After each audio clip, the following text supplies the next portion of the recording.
Bonjour à tous et bienvenue dans cette vidéo sur la modélisation 3D. Aujourd'hui au programme, on va voir comment réaliser un assemblage à partir de ce qu'on a déjà fait précédemment sur Fusion 360 et je vais aussi un petit peu vous montrer comment optimiser rapidement et comment réfléchir à la façon dont on va s'imprimer votre pièce. Très rapidement, vous pouvez vous référer au chapitre dans la vidéo grâce à la timeline pour vous déplacer plus facilement et skipper l'intro si vous en avez envie. Une petite annonce rapide supplémentaire, j'ai créé un serveur Discord parce que je projette de faire des lives de modélisation 3D. Donc n'hésitez pas à regarder dans la description pour rejoindre le Discord et ensuite comme ça on pourra discuter des lives. Les lives seront pour tous, hein. Le but des lives ce sera d'avoir des vidéos YouTube mais un petit peu plus interactives. Donc je pense que pour vous ce sera quand même plus intéressant, il sera plus facile à comprendre que quand je suis là comme ça juste à faire mon petit speech. Et vous pourrez aussi du coup poser par la même occasion vos questions en direct et pour vous ça sera quand même beaucoup plus simple et beaucoup plus clair. Allez, bon bah sans plus attendre, c'est parti, on va commencer par assembler tout ça. Vous avez tout simplement deux méthodes pour faire un assemblage dans Fusion 360. Soit vous avez un fichier, vous allez créer un fichier spécialement pour votre assemblage et donc il sera vide et vous allez amener toutes les pièces. Soit vous aurez déjà vos pièces ici comme ce qu'on a là, qui seront déjà dans l'environnement, mais par contre qui ne seront pas au format assemblage, et donc là il faudra juste les convertir. On va partir de cet exemple-là, donc mes pièces sont déjà présentes, et pour pouvoir commencer à créer l'assemblage, je dois convertir mes bodies, toutes mes pièces en fait, en components. Et donc le logiciel va les interpréter différemment, en fait il va plus les voir comme juste des volumes, il va les voir comme des pièces avec de relations avec les autres pièces. Pour les convertir en composants, c'est très simple, je fais clic droit dessus et je fais Create Components. En français, je pense que c'est suffisamment transparent. Et là, la différence par rapport à un body tout simple, c'est qu'en fait, mes pièces peuvent se déplacer. Je peux les déplacer à la main dans l'espace. Donc vous voyez, je peux les mettre un peu n'importe où. Et nous, ce qu'on veut en fait, c'est que mon assemblage, au final, soit représentatif de ce que j'aurai en vrai, au final, de la liaison mécanique ici. Donc je veux voir ma rotule, ici je veux voir ma vis qui va se visser, là je veux voir ma glissière qui va se déplacer, et donc c'est ce qu'on va faire tout de suite. La première chose à faire, moi c'est ma méthodologie perso, c'est qu'en fait je vais créer une pièce qui sera fixe et qui va servir de pièce de référence, qui va me permettre du coup de coter et de contraindre les autres pour réaliser mon assemblage. Ici je sais que en réel, ma pièce qui sera fixe, en fait ça sera mon enclume, donc je vais faire un clic droit dessus et je vais faire ground. Alors, viens par là, toi. Donc je clique droit dessus et je cherche ground. Et je continue, voilà. Et voilà. Continue en fait va en fait réaliser une fonction par rapport à la position précédente, enfin la position enregistrée des pièces. Et si on fait capture position, il va enregistrer une nouvelle position avant de faire la fonction. Donc voilà, moi j'ai utilisé preview parce que de toute façon ça ne me changeait pas énormément de choses.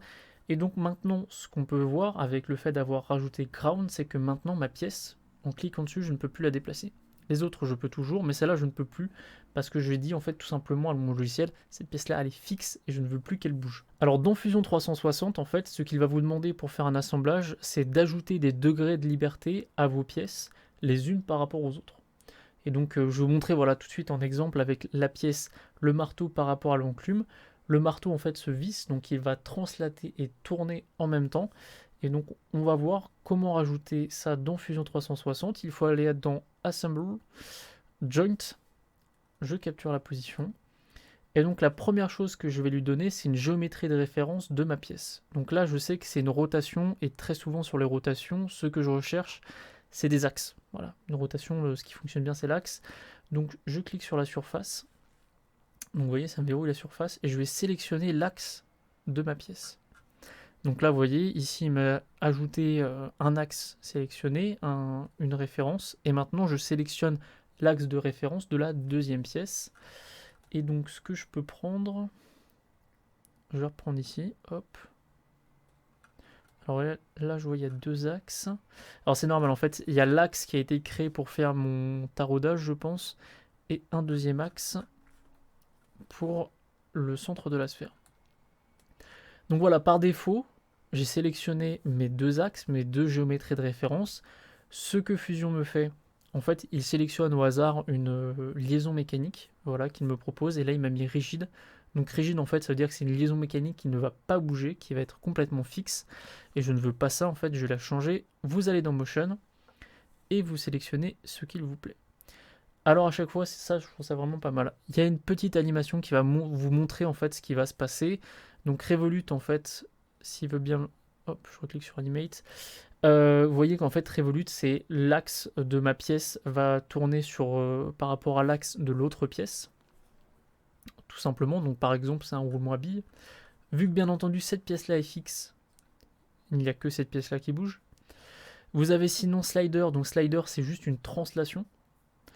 Vous avez Cylindrical, où là en fait c'est une translation incluant aussi un degré de liberté de rotation en plus. Donc vous regardez bien, en fait vous voyez, mon marteau tourne tout en translatant, et il peut soit tourner, soit translater, soit les deux en même temps, il a le choix. Ensuite, on a Pinslot. Pinslot, en fait Pinslot c'est dans le cadre de rainures, notamment par exemple avec des goupies, souvent on voit ce genre de liaison. Et donc là, bon, dans l'occurrence, j'ai pas trop d'exemples, mais de toute façon, c'est pas celle qui nous intéresse. Planar, c'est de plan à plan, c'est deux feuilles de papier qui glissent l'une sur l'autre. Et ball, ça correspond plus à une rotule, et donc ça, on va le voir juste après. Je choisis cylindrical, c'est ce qui correspond le plus à ce que je veux faire, et je fais OK. Donc là maintenant, déjà, ce que vous voyez, c'est que ma pièce, mon marteau translate, et déjà, c'est un petit peu plus représentatif de ce que je vais avoir en fait en vrai, comparé à ce que j'avais quand les bodies étaient fixes, et donc là c'était je pouvais pas du tout bouger. Là vous voyez, je peux quand même déjà commencer à bouger un peu mes pièces, c'est déjà un petit peu plus réel. Je cache cette pièce là, on va passer à la deuxième pièce, on verra comment affiner un petit peu les joints après. Je refais la même chose, je fais un joint, je vais faire en continuous, et je vais sélectionner ma sphère. Donc là en fait il va me proposer directement le centre de ma sphère, et c'est ce qui m'intéresse pour faire ma rotule. Et deuxième géométrie de référence, je vais prendre pareil l'intérieur de la sphère. Hop. En motion par défaut il m'a repris cylindrical, ce que cylindrical c'est pas la bonne. Je mets ball, et donc là en fait vous pouvez voir maintenant, j'ai rajouté mes degrés de liberté et j'ai ma rotule. Voilà. Je peux faire réapparaître le marteau si je veux. Donc voilà. Alors par contre, il n'y a pas de collision entre les deux, ça je ne l'ai pas activé. On peut l'activer, c'est possible, mais ça serait pas forcément, ça demande pas mal de calculs, et je trouve que c'est pas forcément intéressant là dans notre exemple. L'assemblage, c'est surtout pour voir si tout interagit à peu près comme on le souhaite. Là, ça serait un petit peu superflu d'activer la collision pour voir si tout se passe bien. Je rajoute continuous, cancel. J'aurais dû faire capture position. En fait, capture position, c'est avec quelle position vous allez vous allez effectuer votre opération, votre fonction de joint. Donc là, par exemple, si je dis capture position, en fait, il va enregistrer et ensuite il va faire ma fonction. Ce que je peux faire, hop, je vais faire un slider. Donc je sélectionne à l'avance. Et donc ce que je veux faire, en fait, c'est que faire cette pièce-là, donc mon mort mobile, voilà, je l'avais appelé comme ça. Je veux faire mon mort mobile qui glisse à l'intérieur de mon mort fixe, et donc je vais choisir encore le centre de mon plane, et ici je vais lui donner, non, j'ai pas sélectionné le bon.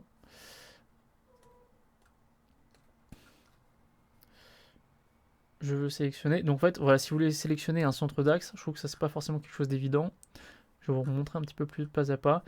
En premier, vous sélectionnez votre face, et ensuite, après, il vous propose en verrouiller les différentes géométries de référence que vous pouvez avoir comme ça facilement. Et là, je vais choisir mon centre ici. Hop. Et vous voyez, dès le début, voilà, il me propose quelque chose qui est pas trop mal, un slider. Et ça correspond globalement à ce que je veux. Et là, vous voyez, c'est quasiment tout ce qu'il y a à dire sur l'assemblage. Là, j'ai déjà toutes mes pièces qui glissent comme en vrai. J'ai les rotations, j'ai tout le monde. Je peux cacher comme ça fait un petit peu moins chargé l'affichage. Ce que je vais rajouter, ce que j'aimerais avoir qui permettra de rendre le truc encore plus réaliste, c'est d'avoir les limites sur mes joints. Donc là, par exemple, vous voyez, il va rentrer dans la matière. En fait, il considère que mon slider peut glisser sur une longueur de 1 km. Voilà, je pourrais très bien mettre ma pièce super loin, en dehors de l'écran. Il va croire que c'est possible parce que je ne lui ai pas donné de limite de position sur mon slider. Ce que je vais faire du coup, je vais commencer par mesurer. Hop. 30 mm. Ok. Et donc, je vais cliquer dans ma timeline, je vais aller sur mon slider, en fait, sur mon joint, je fais clic droit, Edit Joint Limits. Je ne vais pas dans Edit Joint, sinon je vais revenir au même menu qu'on a vu tout à l'heure, je vais aller dans Edit Joint Limits, et je vais donner un minimum et un maximum. Alors, toc toc. Dans quel sens il me prend les valeurs?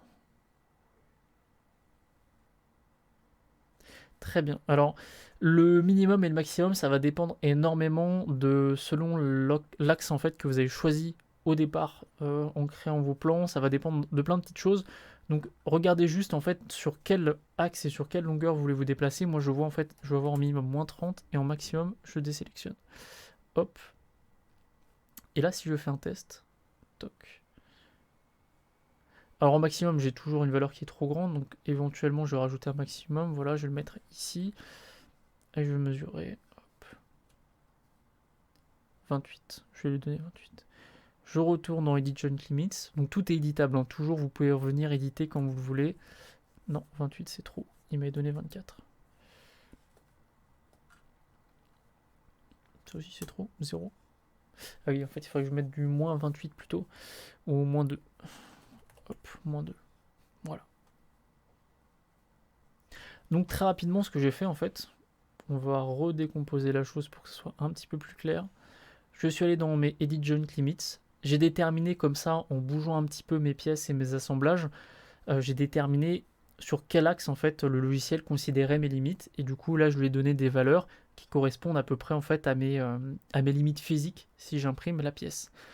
Je fais OK. Et donc en donnant ces limites réelles de distance, ben, en fait mon assemblage est devenu plus réaliste parce que vous voyez maintenant, je suis bloqué en fait comme si j'avais atteint le minimum de rétractation possible de mon mort et je trouve ça en fait beaucoup plus réaliste. Donc vous voyez, si vous voulez avoir des assemblages qui paraissent vraiment cohérents avec la réalité, vous pouvez faire ça. Vous pouvez ajouter les Edit Joint Limits et on va faire la même chose pour cette pièce là. Hop, Edit Joint Limits et c'est tout le temps pareil, voilà, rotate sur le slide. Ah, donc voilà, alors là c'est un petit exemple un tout petit peu plus intéressant, je vais revenir dessus. Sur mon cylindrical que j'ai créé ici, donc sur la pièce de translation, hop, raccourci clavier V pour cacher ou révéler des objets. Sur cette pièce-là, j'ai à la fois une rotation et une translation. Et je peux en fait éditer les limites des deux mouvements comme j'en ai envie. Et donc, je retourne pareil dans Edit Joint Limits. Je vais dessus. Et là, en fait, vous voyez, vous avez le choix entre Rotate et Slide. Et donc, moi, ce que je veux, c'est éditer le slide. Je vais lui donner un minimum et un maximum. Donc, le minimum, c'est quoi pour lui?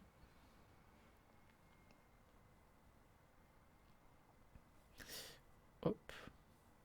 Je regarde. Donc là, je le fais vraiment à l'œil. En fait, c'est vraiment pour donner quelque chose de représentatif. Hop. Je vais mettre moins 16. Ça me paraît cohérent. Okay. Et un maximum, je vais mettre cette valeur-là. Cette valeur-là, ce sera sympa. Hop, analyser, je ferme. Et voilà, donc là, il m'a pris... Ma limite de translation ne me plaît pas. En fait, non, je devrais mettre moins 2. Voilà.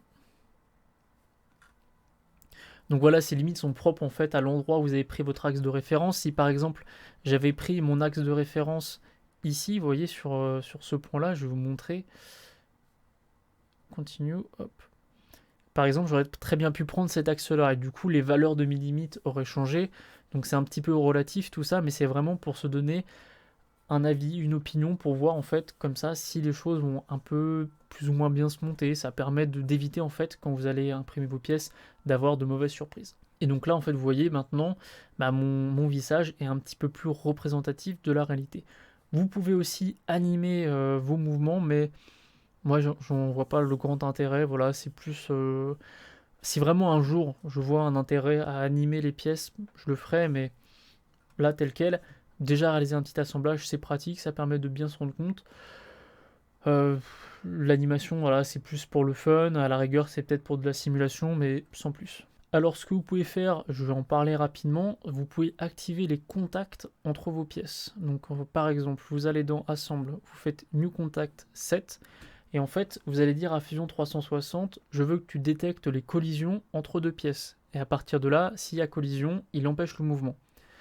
Par exemple, je sélectionne mon Morphix et je sélectionne mon marteau et je lui dis je veux que tu détectes les collisions entre les deux. Alors à savoir, activer les contacts comme ça consomme un max de ressources pour l'ordinateur. Vraiment, il va se mettre à ramer. Vous voyez, moi déjà, il commence un petit peu à charger. Et du coup, c'est très pratique ça, parce que ça vous permet de voir un petit peu plus facilement les degrés de liberté des assemblages. De voir quand est-ce que vos pièces rentrent en contact. Là, vous voyez, je sais que du coup, ça veut dire mon Morphix ne peut pas aller plus loin que ça. Donc c'est très pratique. Par contre, ça consomme énormément de ressources. Donc c'est pour ça que c'est mieux au début de mettre des limites de joint. Ce sera plus simple. Là, vous voyez, la limite pour mon mort mobile, j'avais pas besoin de faire ça en détection de collision. Par contre, la collision entre mon marteau et le mort fixe, il y avait déjà un intérêt un petit peu plus grand. Donc voilà, c'est quelque chose à utiliser. C'est très simple à utiliser par contre. Vous tout simplement, voilà, vous allez dans New Contact Set et à chaque fois que vous avez un contact entre deux pièces, vous cliquez, vous sélectionnez ces deux pièces et c'est terminé.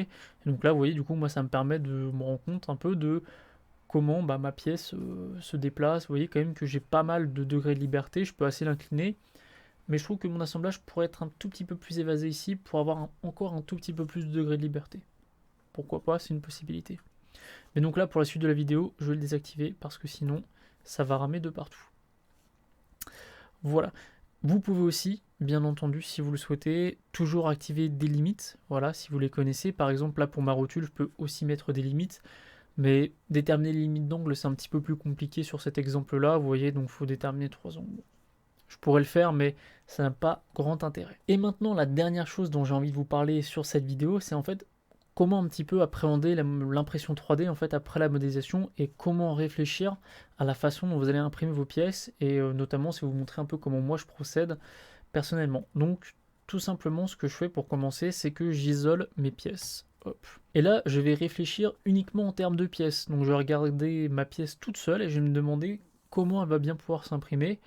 Et donc là, sur cette pièce-ci, ce qu'on peut dire, voilà, si on y réfléchit tranquillement, je peux l'imprimer. Je peux mettre le plateau en fait comme ça, voilà. Je vais l'imprimer dans ce sens-là, à plat. Et est-ce que je vais avoir besoin de support? C'est généralement la question la plus importante. Je connais bien mon imprimante 3D, je sais qu'à ce niveau-là, il peut y avoir un besoin de support. Mais normalement, ça va juste me donner une courbure un petit peu sale, mais juste un petit coup de lime, ça ne devrait pas poser de problème. Mais vous voyez déjà, voilà, je considère ma pièce. Normalement, à la rigueur, un support ici, cette pièce-là s'imprimera très bien. Il n'y a pas besoin de faire grand-chose dessus. Le marteau, c'est très simple. Le marteau, voilà, il suffit de l'imprimer à plat. Il n'y a pas beaucoup de... Enfin, je me suis assuré de ne pas avoir des angles trop à 90 degrés qui vont trop risquer de s'effondrer et qui auront du coup besoin de support. Là, normalement, le marteau, tel quel, vu que j'y ai réfléchi un petit peu avant, je m'étais posé la question, le marteau devrait s'imprimer sans aucun problème. Et du coup, à ce niveau-là, j'ai pas besoin de me poser de questions au niveau de l'optimisation.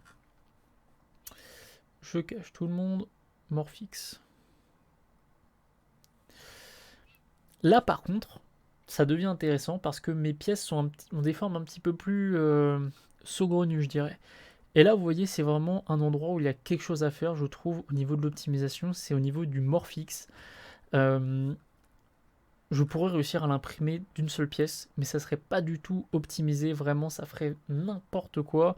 Ça serait beaucoup de temps d'impression pour pas grand chose.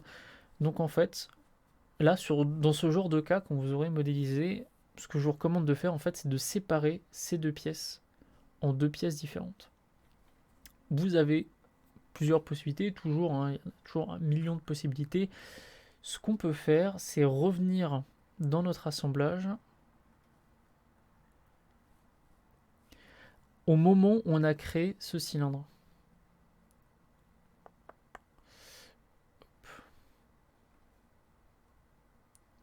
Ici, j'ai créé mon cylindre et je lui ai dit join.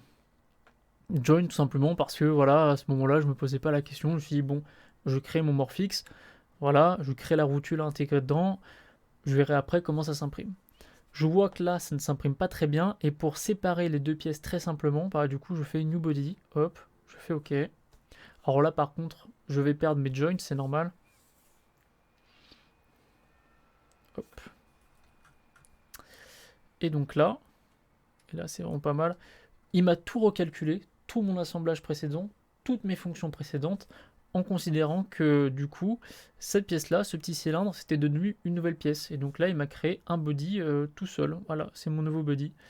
Et du coup, comment il a géré les noms par contre? Marteau, Morphix. Et par contre, Morphix, du coup, lui n'a pas été créé comme un composant. Et donc lui, là, il est toujours en tant que body. Et donc il faudrait que je fasse Create Components. Et voilà. Donc là, il est redevenu normal. C'est la première chose à faire. Par contre, ça ne sera pas suffisant parce que là, vous voyez, niveau montage, je peux imprimer ma rotule telle qu'elle, directement à plat ici. Normalement, ça devrait bien s'imprimer. Je l'ai déjà fait, ça s'est bien passé. Mais par contre, le montage entre ces deux pièces va être quand même assez compliqué. On va pas se mentir. Donc, ce que je vais faire, en fait, c'est que je vais faire une espèce de rainure, en fait, une encoche pour pouvoir mettre et coller les deux pièces ensemble. Voilà, le collage c'est une option, ça va très bien marcher, je le sais, je l'ai déjà fait, mais je trouve qu'il n'y a pas de honte à séparer deux pièces en deux, et le collage, bah, ça va pas être une fragilité mécanique en soi, ça ne va pas poser de problème. Alors pour que ça soit plus simple, je vais revenir vraiment en arrière dans la timeline. Hop. Toc. Parfait, donc là on est revenu en arrière, et donc là vous voyez bien, j'ai mes deux pièces différentes. Tu te coches. Et ce que je vais rajouter en fait tout simplement, c'est de quoi faire une petite encoche. Et vu que ma timeline en fait ça va créer les fonctions à l'intérieur, ça va pas être gênant, tout va se recréer ensuite normalement et ça va pas me poser de problème. Je crée un espace de 8. Hop. Je vais l'extruder un tout petit peu de 2 mm. Pas plus. Je vais rajouter un petit chanfrein pour que ça soit plus facile à monter.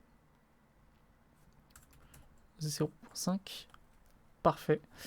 Et donc là, j'avais donné combien? J'ai déjà oublié 8 mm. Hop, je fais réapparaître mon Morphix. Je te cache. Je vais reprendre mon esquisse. Et ce que je vais faire, tout simplement, je vais créer une nouvelle sketch. Hop.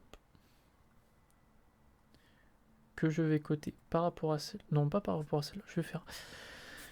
Pour le montage, pour que ça soit plus simple et qu'il n'y ait pas besoin de poncer, je vais pas mettre exactement les mêmes diamètres pour la partie mâle et la partie femelle. Je vais mettre un diamètre un tout petit peu plus inférieur pour que ça soit plus simple. 7.8. Ça me paraît beaucoup. Et je vais retirer la matière. Hop. Et je vais mettre 2 mm. Et donc maintenant, si je regarde mon body 8, si je fais ma vue en coupe, ce qu'on voit, alors c'est qu'il y en a un qui est un tout petit peu plus grand que l'autre. Bah oui, en fait je me suis trompé. J'ai réduit le trou alors qu'en fait j'aurais dû l'augmenter. Voilà. Autant pour moi. Et donc là, bah, vous voyez bien, en vue en coupe, j'ai un tout petit espace de montage. Voilà, il va pas être très dérangeant. Et comme ça, je vais pouvoir séparer à l'impression mes différentes pièces. Alors par contre, ici, je vais vous le cacher. Tac, tac. Ici, ça va nécessiter très certainement des supports. Voilà. Après, c'est pas un drame d'avoir des supports. On peut pas tout le temps ne pas avoir de support. Mais donc, je vais vous remontrer dans l'ensemble ce que j'ai fait. Là, il demande un petit peu de temps le calcul, c'est normal. Il a pas mal de choses à revisualiser. Hop, même non, c'était plutôt rapide. Hop. Qu'est-ce que c'est que ces carabistouilles? Composant, hop, supprimer. Qui est ce composant? Réfractaire à l'ordre. Alors là, vous voyez, c'est assez amusant en fait.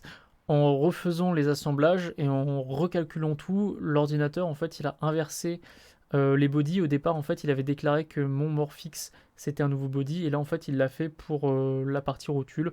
Donc c'est pas un problème, je vais recréer tout ça rapidement.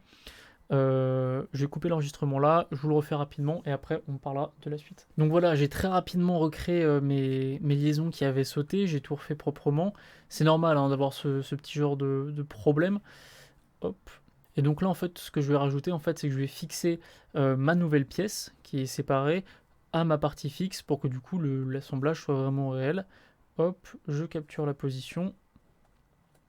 Je vais sélectionner le centre ici. Et je vais sélectionner le centre là. Et ce que je vais leur dire, c'est rigide. Et OK.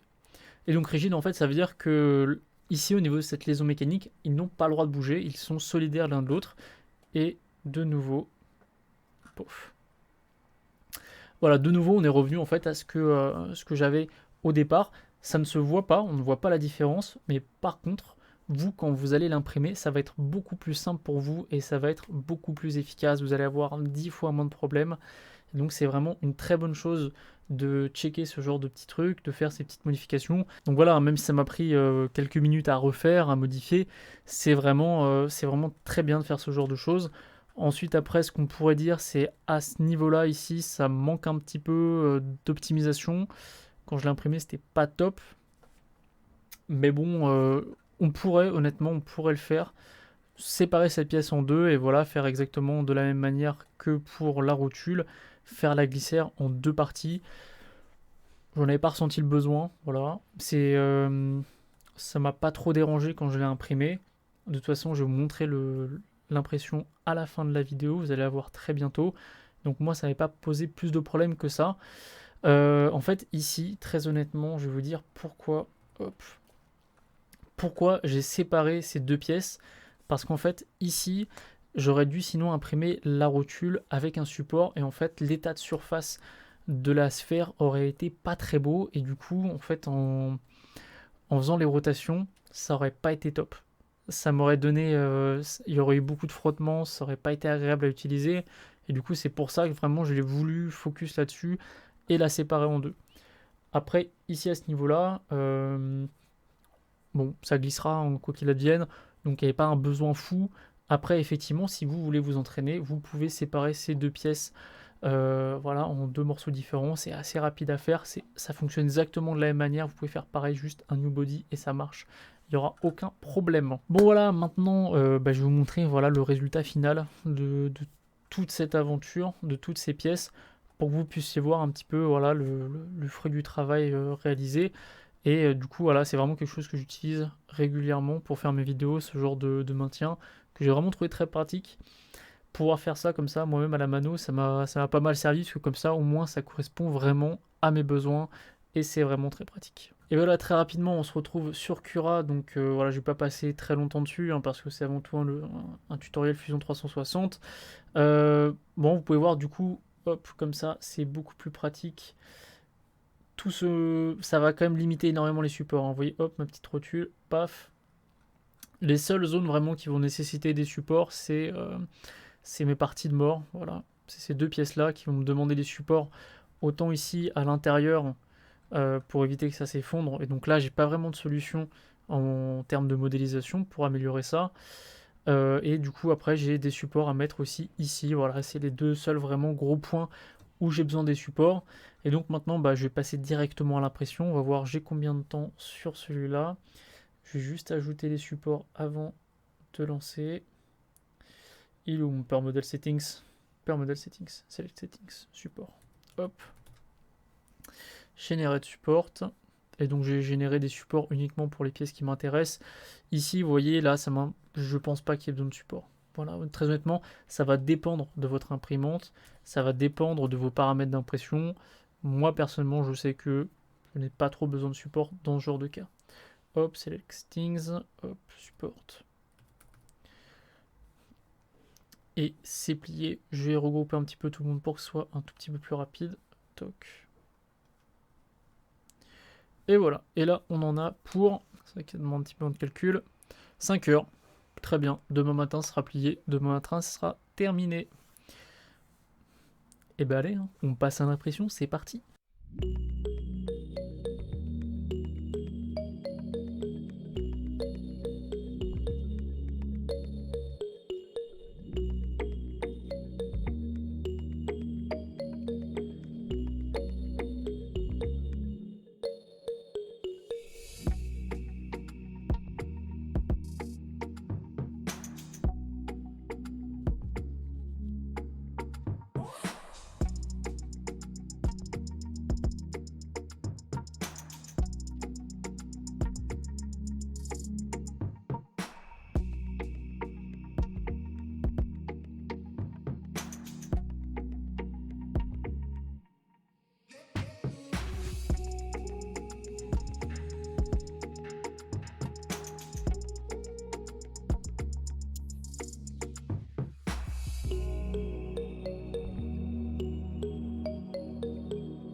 Bon, eh bien voilà, j'ai terminé de réaliser la rotule, j'ai tout assemblé, j'ai tout collé, j'ai tout monté, voilà, tout est poncé, tout est bien. Vraiment pour quelque chose qui a été testé comme ça, où j'ai pas fait de mesure au préalable réellement, ça fonctionne vraiment très bien. Et si vous avez l'usage de ce genre de choses, franchement essayez, je trouve que ça rend assez bien. Je suis même très satisfait du moltage, parce que moi au départ j'avais fait un moltage avec vraiment des petits picots, le premier moltage que j'ai montré.